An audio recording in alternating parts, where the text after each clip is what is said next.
नवाज शरीफ साहब के बारे में ये तासुर अब तो आम है ना कि लाडले हैं, डील हुई है। फीलर जरूर है कि कोई तो बात है। मियाँ साहब जो कहते थे अब मैं नजरियाती हो गया हूँ, नजरियाती सियासत करेंगे, ना उनके लिए सही है। पीपल्स पार्टी भी उस डील का कोई हिस्सा है कि पंजाब उनको मिल जाए, सिंध उनको मिल जाए। पार्टी सिर्फ उस डील का हिस्सा है, मुनसिफ जो है वो अवाम होगा। जरदारी साहब पहले कहते थे कि बिलावल साहब जो है नेक्स्ट वजीर आजम होंगे। देखिए ये पार्टी फैसला करेगी। बाप और बेटे के दरमियान कोई मसला चला है, उसकी हकीकत आपने क्वेटा के जलसे में देख ली कि बाप भी था, बेटा भी था। आपकी पार्टी से अगले वजीर आजम साहब कौन है? जरदारी साहब हैं या बिलावल साहब? बिलावल। पीपल्स पार्टी एक सॉफ्ट कॉर्नर रखती है। यकीनन हमारा आइन खवातीन के हुकूक की प्रोटेक्शन की भी बात करता है। हम ये चाहेंगे कि जो कोर्ट्स हैं इसके ऊपर सोचे कि आखिर उनके बेल्स क्यों नहीं हो पा रहे। अस्सलाम वालेकुम नाज़रीन, मैं हूं आपका मेजबान अली तारिक और आप देख रहे हैं कैपिटल टीवी। हमारे साथ आज पाकिस्तान पीपल्स पार्टी की मरकजी रहनुमा नफीसा शाह साहिबा मौजूद हैं। सबसे पहले तो मैम आपका शुक्रिया टाइम देने का। मैम आज चेयरमैन पीटीआई की पहली बार अडियाला जेल से जो है गुफ्तगू सामने आई है। उनका कहना है कि अभी भी वो कॉन्फिडेंस है कि पीटीआई जो है जीतेगी, और उनका ये भी कहना है कि लंदन प्लान एक बना था। लंदन प्लान का जो है जिक्र बिलावल साहब भी कर चुके हैं। आप क्या समझती हैं कि लंदन प्लान वाकई कोई चीज थी या फिर ये प्रोपोगेंडा है? इस पे आप क्या कहेंगे? देखिए पहले तो पीटीआई के जो फॉर्मर चेयरमैन, अभी तो नए चेयरमैन उनके आ गए हैं, उनसे तो ये सवाल होना चाहिए कि मे 9 का कौन सा प्लान था।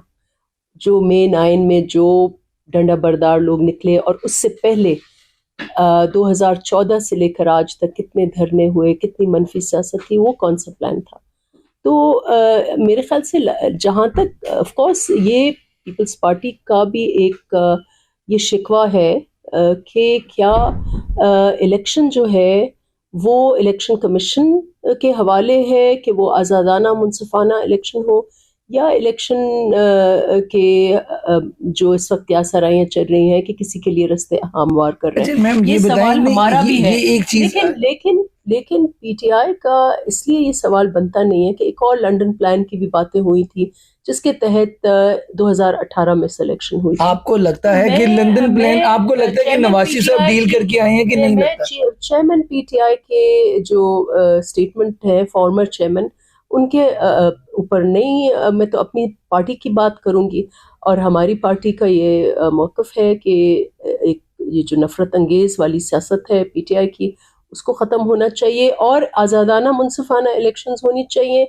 और अगर ऐसा कोई प्लान है, ऐसी कोई डील है, तो वो अवाम से दूर नहीं होगी, वो ज़रूर एक्सपोज होगी। आप ये बताएं मैम कि इस वक्त नवाज शरीफ साहब जैसे कि कह रहे हैं कि वजीर आजम है और एक सारी वेव्स बन चुकी हैं कि अगला जो वजीर, वेव तो नहीं बना, ये वेव मुस्लिम लीग नून बना रही है कि अगले वजीर आजम नवाज शरीफ है। आपके ख्याल में डील हुई है या नहीं हुई? आपको क्या लगता है? यही तो हमारा कहना है कि ये कितनी भी कोशिश करें, इनसे वेव बन नहीं पा रहा। जो हमारे चेयरमैन ने कहा है कि वेव कहाँ है, डील हुई है कोई लगता है आपको? लेकिन देखें ये बहुत हमारे बिलखुसूस अदलिया के ऊपर बहुत बड़ा सवालिया निशान है कि अगर सपोजिंग केसेस फॉल्स भी थे, सपोजिंग एक सिस्टम ऑफ जस्टिस फॉलो नहीं हुआ था, सपोजिंग फेयर ट्रायल भी नहीं फॉलो हुआ था मियाँ साहब के, लेकिन जिस तरीके से वो पैराशूट में वापस आए और उनको प्रोटोकॉल मिले, बायोमेट्रिक भी हो गया, केयरटेकर हुकूमत ने कुछ सस्पेंड कर दिया, कुछ किसी लोअर कोर्ट ने कुछ सस्पेंड,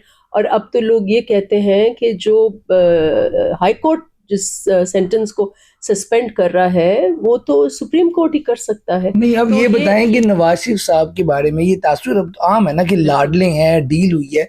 पीपल्स पार्टी के इस पे क्या स्टांस है? आपको लगता है कि लाडले भी हैं और डील भी हुई है, या आपको लगता है कि गलत है? सिंपल देखें, बहुत सारे ऐसे शवाहिद तो हम नहीं कह सकते, लेकिन ऐसे फीलर जरूर हैं कि कोई तो बात है, और अगर ऐसा है तो मुल्क के लिए सही नहीं है। आने वाले 5 साल खुद मैं समझती हूँ, मियाँ साहब जो कहते थे अब मैं नजरियाती हो गया हूँ, पीएमएलएन जो कहती थी अब हम नजरियाती सियासत करेंगे, ना उनके लिए सही है, ना आने वाली पार्लियामान के लिए सही है, ना मुल्क के लिए सही है कि बातचीत करके चीज़ें तय करके और ये जो क्या साराइयाँ चल रही फिर आप मैदान में आए और औरों के हाथ पैर बांध कर किसी को किधर रास्ता ना दें, वो गलत है। सबके लिए अगर इलेक्शन वो फेयर एंड फ्री होगी जहां लोग खुशी से आके वोट करें, एक एक्साइटमेंट हो और हर पाकिस्तानी फर्द को ये महसूस हो कि उसका वोट काउंट होगा। अच्छा, अब जरदारी साहब पहले कहते थे, मैम जरदारी साहब पहले कहते थे कि बिलावल साहब जो हैं नेक्स्ट वजीर आजम होंगे आपकी जानिब से, अब वो भी ये चीज को बार बार ये कहते हुए नजर आ रहे हैं। ये थोड़ा जो बैक स्टेप लिया पीपल्स पार्टी ने, इसकी क्या वजह है? क्या कोई, और ये भी एक प्रोपोगेंडा किया गया, फिर बाद में एक तस्वीर भी शेयर हुई कि कोई बाप और बेटे के दरमियान कोई मसला चला है, ये चीजें बड़ी ज्यादा सोशल मीडिया पे चली। इसकी हकीकत क्या है, ये भी जरा आवाम को सच बता दें। उसकी हकीकत आपने क्वेटा के जलसे में देख ली कि बाप भी था, बेटा भी था, और जो हमारे चेयरमैन ने बात किया किसने? देखें, जो चाहते होंगे कि शो करें कि पीपल्स पार्टी में डिवीजन है, और ऐसी कभी भी डिवीजन नहीं हुई, नहीं होगी। पीपल्स पार्टी यूनाइटेड है। जरदारी साहब पीपल्स पार्टी पार्लियामेंटेरियंस के प्रेसिडेंट है, और पाकिस्तान पीपल्स पार्टी के प्रेसिडेंट है हमारे नौजवान चेयरमैन बिलावल भुट्टो जरदारी साहब, जो इस वक्त इलेक्शन मोड में है। आपने देखा है कि वो हमारे मैनिफेस्टो की बात कर रहे हैं।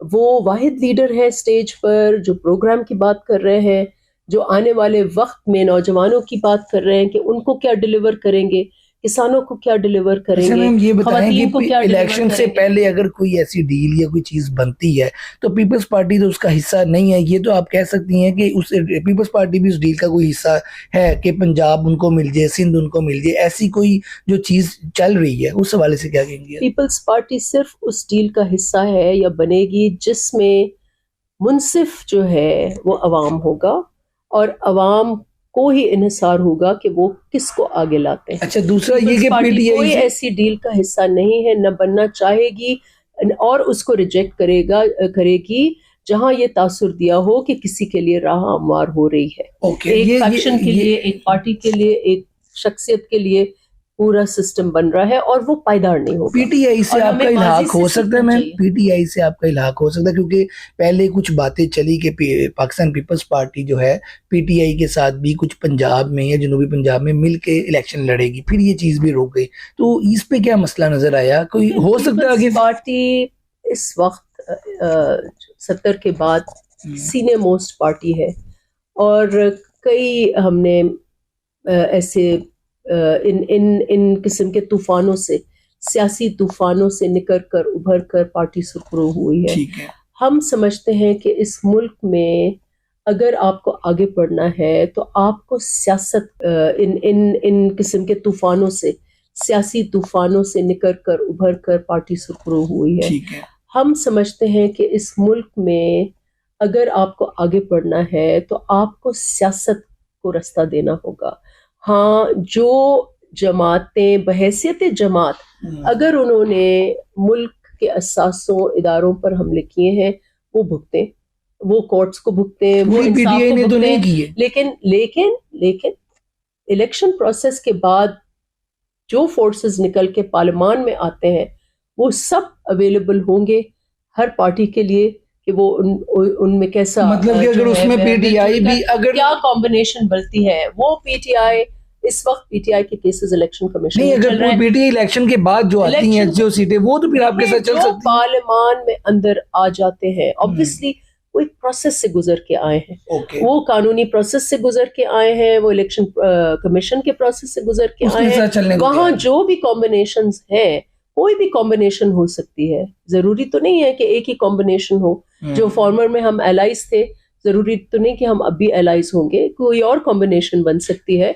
तो वो आप देखें, जरदारी साहब हमारे माहिर हैं इसमें एलाइज अलायंसेस बनाने में। आजकल वो पंजाब लाहौर में बैठे हुए हैं जरदारी साहब, और नून लीग की इंटरव्यूज भी हो रहे हैं। तो क्या आपको लगता है कि पंजाब में कहा जाता है कि पीपल्स पार्टी बड़ी कमजोर है, तो पंजाब के हवाले से आपकी क्या तैयारी है इलेक्शनों के हवाले से? क्या पंजाब में आप उम्मीदवार खड़े करेंगे? कोई बड़ा नाम भी आप पीटीआई से या नून लीग से ले रहे हैं? कोई आ रहा है पीपल्स पार्टी में? इस वक्त तो पीएमएलएन के भी कहा जा रहा है कि वो भी बहुत कमजोर है, वो भी बहुत कमजोर है, क्योंकि पंजाब उनसे नाराज है। जो उनका सो कॉल्ड हिस्टोरिकल बेस था, वो ज्यादा बड़ी न्यूज तो ये है कि पीएमएलएन से भी लोग नाराज हैं। तो पीपल्स पार्टी की हमारी स्ट्रॉन्ग बेस पंजाब में रही है, और यकीनन पार्टी उस पर काम कर रही है हिकमत अमली के तहत कि हम वापस, हमारा बेस है यहाँ पर, हमारे वर्कर हैं। आज भी मैं एक वर्कर की ताज़ियत के लिए गई थी, और वहाँ बहुत लोगों में बीबी की यादें, शहीद भुट्टो की यादें असफ अली जरदारी साहब से लगाओ, हमारे चेयरमैन बिलावल भुट्टो जरदारी से लगाओ, तो पार्टी यकीनन कोशिश एक करेगी चीज कि की वो समझ नहीं आई कि बहुत से लोग पीटीआई में गए थे, पीपल्स पार्टी के, लेकिन जब पीटीआई तकसीम हुई तो वो लोग वापस पीपल्स पार्टी में नहीं आए, आईपीपी में चले गए। इसकी क्या वजह नजर आती है आपको? देखिए, अब मुझे नहीं पता कि इस जोड़ तोड़ के पीछे क्या हिकमत अमली है या क्या मसलहत है, लेकिन हर कोई आज़ाद है। अगर लोग वो लीडर्स समझते हैं कि आईपीपी या पीपी क्या भी व्हाटएवर, आईपीपी वो उसको ही मरोड़ कर, पीटीआई को ही मरोड़ सरोड़ कर कुछ बनाया उन्होंने, अगर वो समझते हैं कि उस जमात में उनका रास्ता है तो वो वहां जाएं। जो समझेगा कि पीपल्स पार्टी हमें आगे लेके जाएगी और उनका हमारे मंशूर से वो अपील करते हैं, ये तो इलेक्शन का एक अगले वजीर आजम वहां से तो नाम सामने आ गए जी, नवाज शरीफ साहब हैं। आपकी पार्टी से अगले वजीर आजम साहब कौन है? जरदारी साहब हैं या बिलावल साहब हैं?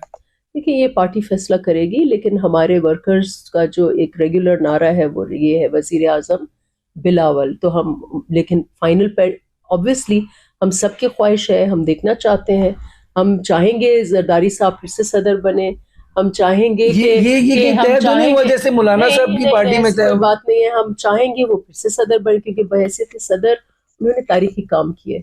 उन्होंने आगाज हुकूक बलूचिस्तान शुरू किया, उन्होंने सूबों को एक कॉन्फिडेंस दिया, उसने वफाक को मजबूत किया, उन्होंने आइन बहाल किया, और हम चाहेंगे कि हमारे चेयरमैन बिलावल भुट्टो जरदारी साहब वज़ीर लास्ट पे बस ये बता दें कि पाकिस्तान तहरीक इंसाफ की जो खवातीन हैं, आप खुद भी खवातीन हैं, खवातीन के लिए आपने बड़ा काम भी किया हुआ है, तो जो खवातीन हैं पाकिस्तान तहरीक इंसाफ की, उनके साथ जो आजकल हो रहा है उस हवाले से आप क्या कहेंगी? जो सियासत में भी हैं और ये जो मामला हो रहे हैं उनके साथ क्या कहेंगी? जो लोग 9 मई में नहीं मुलव्वस, उनको छोड़ के क्या कहेंगी? देखें, इस वक्त कोर्ट्स इंडिपेंडेंट जुडिशरी है, काजी फायज ईसा साहब की सरबराही में इंडिपेंडेंट जुडिशरी है। उनको ये सोचना चाहिए कि ये खवातीन, मैं समझती हूँ बहैसियत खातून कि खवातीन को ऐसे अगर कहीं भी कोई भी अगर जुर्म साबित है तो यकीन उनको सजा होनी चाहिए, क्योंकि हमारा आइन बराबरी की बुनियाद करता है, लेकिन हमारा आइन खवातीन के हुकूक की प्रोटेक्शन की भी बात करता है। और हम ये चाहेंगे कि जो कोर्ट्स हैं इसके ऊपर सोचें कि आखिर उनके बेल्स क्यों नहीं हो पा रहे हैं। इस पे पीपल्स पार्टी एक सॉफ्ट कॉर्नर रखती है। यकीनन खवातीन, जहाँ तक खवातीन की बात है तो हमारी मोहतरमा शहीद बेनज़ीर भुट्टो जो है वो बहैसियत खातून वज़ीर आज़म, उन्होंने खवातीन के लिए एक, और हमारी अपनी जमात में हमारे चेयरमैन हो असफ अली जरदारी साहब हों, उन्होंने बहुत सारे क्रेडिट्स लिए हैं खवातीन को आगे लेने के आने के लिए। तो हम चाहेंगे कि एटलीस्ट अदलिया एक सॉफ्ट व्यू ले सारे मामला में। बाद में यकीनन अगर वो प्रूव हो जाती हैं चीज़ें तो फिर वो सजा हो, लेकिन उससे पहले खवातीन के ऊपर मैं खुद बहैसियत इंडिविजुअल और खातून मैं समझती हूँ कि खवातीन को इस किस्म के मतलब बहुत तकलीफ दे बात है ऐसे देखने के लिए कि वो बेल्स नहीं मिल रही। अच्छा मैम, लास्ट में ये बता दें, जरदारी साहब कहा जाता है कि बहुत मफामत की सियासत करते हैं, दो अगर कोई नाराज हैं तो जरदारी साहब क्या ये कहा जाता है मिलवा भी देते हैं। इस मुल्क में भी बड़ी ज़्यादा डिवाइडेशन हो गई है, सियासतदान गाली गलौज, तो जरदारी साहब या पीपल्स पार्टी कोई रास्ता नहीं बना सकती कि सबको एक टेबल पे बिठा दे और मामला रिजोल्व करवाए और पाकिस्तान को आगे लेके जाए? ये पाकिस्तान जरदारी साहब आपको लगता है या पीपल्स पार्टी काम कर सकती है, या कोई कोशिश की, हो नहीं सकी अभी तक? देखिए, जरदारी साहब बहुत एक ठंडे मिजाज के सियासतदान है और वो हर मुश्किल सिचुएशन को उनको महारत है कि उसमें उसको कैसे सुलझाया जाए। और हमारे चेयरमैन इस वक्त, अगर आपने क्वेटा की उनकी स्पीच सुनी हो, इसके बाद उनमें बार और जहाँ भी वो गए हैं तो उन्होंने कहा है कि एक नए तर्ज सियासत की ज़रूरत है। ख़ास करके इस वक्त जो कशीदगी की सियासत थी, एक बहुत ही डरावना फेज़ हमारा तारीख में निकला है, जहाँ हम पीछे गए हैं, हमारी सियासी कदरें पीछे गई हैं। उनको आगे लेके आने के लिए एक नए तर्ज सियासत की ज़रूरत है, जहाँ हम फोकस करें डिलीवरी के ऊपर और आवाम के ऊपर, और सियासतदान एक दूसरे के जो एक खींचातानी है, एक दूसरे को एक नूरा कुश्ती वाला जो माहौल है उसको एक दूसरे को फेस ना करें, वो आवाम की तरफ देखें, आवाम से जो है वो लीड्स लें, उनको अपना गाइड भी समझें और उनको डिलीवर भी बहुत करें। शुक्रिया जी। आप गुफ्तगू सुन रहे थे नफीसा शाह साहिबा की, जिनका कहना है कि पाकिस्तान पीपल्स पार्टी की डील कोई बिल्कुल नहीं है, लेकिन जो भी डील होती है अवाम के साथ होती है। और दूसरा जो है, इस वक्त जो सियासत चल रही है, नूरा कुश्ती की जो लड़ाई चल रही है, वो खत्म होनी चाहिए और पाकिस्तान को आगे लेके जाने की बात होनी चाहिए। आज की वीडियो के साथ मुझे दें इजाज़त। अल्लाह हाफिज़।